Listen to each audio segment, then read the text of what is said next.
Ms. Hill, I'm going to start with you. The 4 years, you were for 4 years until recently Attorney General, as we all know now. The Cherokee Nation has made contracts with the federal government for services related to unaccompanied alien children through tribally owned entities like Cherokee Federal. And this is an issue because 85,000 children have been lost track of by this administration.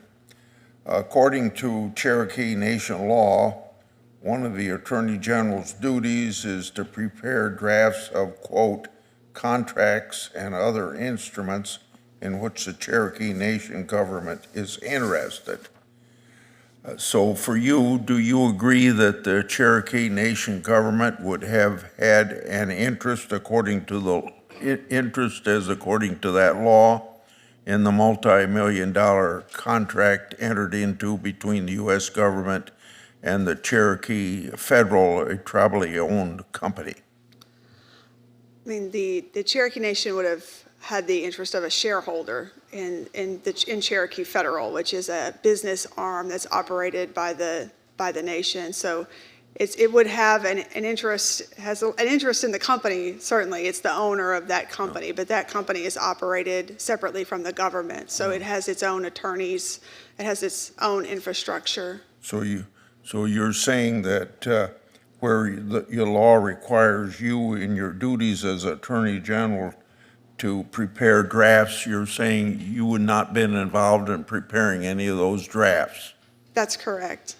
Okay. As Attorney General, well, maybe you've answered this last question. Let me ask and then come to the conclusion if you've answered it or not. What was your or your office's role with respect to these contracts entered into between Cherokee Federal and the federal government related to unaccompanied children's services? Did you approve them? Did you observe them? And I think you just told me you had nothing to do with these contracts. I did not have anything to do with those contracts. Okay. This next question is, you may have the same answer, but it goes at a little different direction because maybe as Attorney General you'd hear about any problems. Did you or your office receive any complaints related to Cherokee Federal's or any other entity handling unaccompanied alien children? And if so, what kind of complaints did you receive and how did you handle them?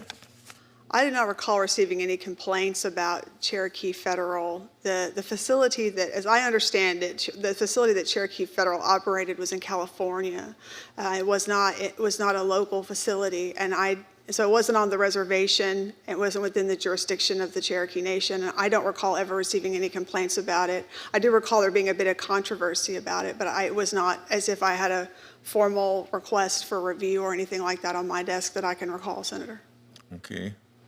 If there's anything you can supply to us about these complaints you heard, just hear them, not being involved with them. I'd like that information. You don't need to give it to me now, but you could give it to me in writing.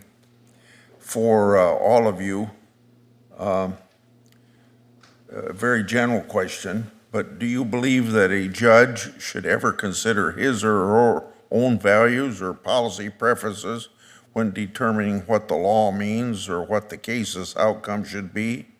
And if so, under what circumstances? I'll start with you, Ms. Hill. I don't believe that the personal values or personal policy preferences of the judge should affect the outcome. The laws are written by Congress. The judges should look at what the law is. They should look at what the precedent is in the circuit that we serve in. But I don't think that overlaying your opinion about those things is appropriate. If it's ditto for you, you can just say that, Mr. Russell. The same. Personal values are not important. It's the rule of law. And you, Ms. McGoyne. I agree with my co-panelists. Okay.